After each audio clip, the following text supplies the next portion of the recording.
Welkom by hierdie episode van Woensdag se Woord. Ek wil vanoggend jou kom herinner aan die skrif in 1 Johannes 1. Hierdie is 'n baie mooi skrif vir ons. In die Christen wêreld is dit een van die kernskrifte waaroor my meelewing in Christus gaan. En ek lees vir ons uit 1 Johannes 1 vers 9. As ons sondes bely, hy is getrou en regverdig om ons die sondes te vergewe en ons van alle ongeregtigheid te reinig. By wedergeboorte kom ek in 'n nuwe verhouding met God. Wedergeboorte verseker ek het die gawe van die ewige lewe. Maar nou begin ek vorder en is daar behoefte vir my om my sondes voortdurend voor God te bely. En sonde wat insluip in my lewe na wedergeboorte word so vergewe. En behou ek daardeur my reg staan voor God. Hierdie skrif sê ons, en ons van alle ongeregtigheid te reinig. Alles wat dan my reg staan voor God verhinder, word dan weer gereinig. Ek wil julle graag 'n baie belangrike ding hier leer. In hierdie vers word gesê, as ons sondes bely, dan is God getrou en regverdig. En daai getrou en regverdigheid is gebaseer op Christus se seisoenverdienste aan die kruis. Kom ons kyk net bietjie na die woordjie bely. Bely in Grieks is homologio. Homologio het twee kante. Die eerste deel beteken same, selfde. Die tweede woord beteken woord of rede. Met ander woorde, dit beteken letterlik om dieselfde ding te sê.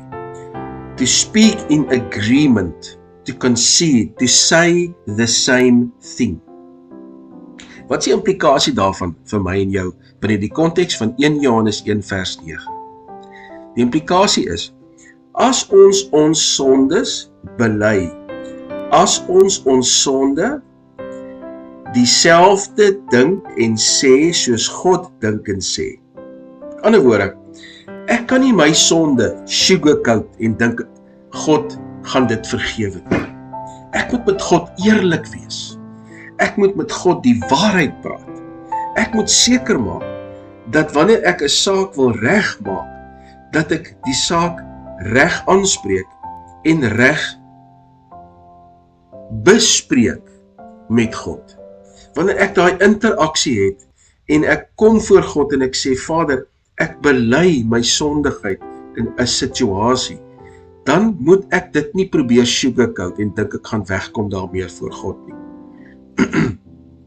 Wanneer mense teenoor mekaar hulle skuld erken of hulle misstappe erken, is dit maklik vir ons om dit sag te maak, want jy weet, jy dra 'n las, en ek probeer eintlik so goed as moontlik daarvan af wegkom, dis ons natuur, nê? Maar met God moet ons ernstig wees. Met God moet ons mooi verstaan met wie ons te doen het. En daarom moedig hierdie skrif ons aan, dat wanneer ons sondes bely, dat ons daardie ding wat ons wil bely voor God, dat ons to say the same thing according to what God would say about that. Ons moet dieselfde daaroor dink, daaroor praat met God, soos wat God dink hieroor. Gaan ek regtig my dogter se misstap reg beoordeel, as sy heeltyd probeer wegkom daarmee? Ag Dad, ek het dit nie so bedoel nie. Ag Dad, dis op 2025. Have a heart, ek sê.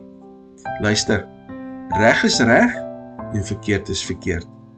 En voor God moet ons seker maak dat ons nie ons sonde sugarcoat en met mooi praatjies voor God probeer wegkom, as dit nie werklik die geval is nie. Ons moet 'n absolute hoë vorm van integriteit en eerlikheid aan die dag lê wanneer ons sondes bely, sodat God daai sonde kan vergewe.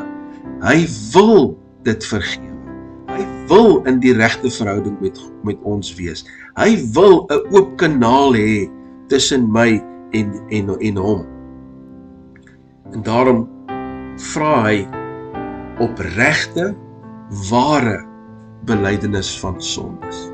Ek laat jou daarmee met die wonderlike vooruitsig wat ek en jy het. As ons sondes bely, hy is getrou en regverdig om ons sondes te vergewe. God wil in 'n oop, skoon verhouding met jou staan. Nie 'n verhouding wat vertroebel word deur sondes nie, of onbelyde sondes nie. Kom ek en jy maak reg voor God.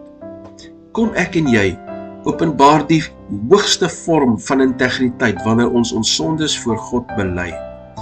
Kom ek en jy maak seker, ons kanaal met God is oop, dat ons 'n volle verhouding van wisselwerking kan geniet, want daar is niks wat staan tussen my en God nie. Ek moedig jou aan daartoe. Bely jou sondes. Hy is getrou en regverdig om dit te vergewe. Amen.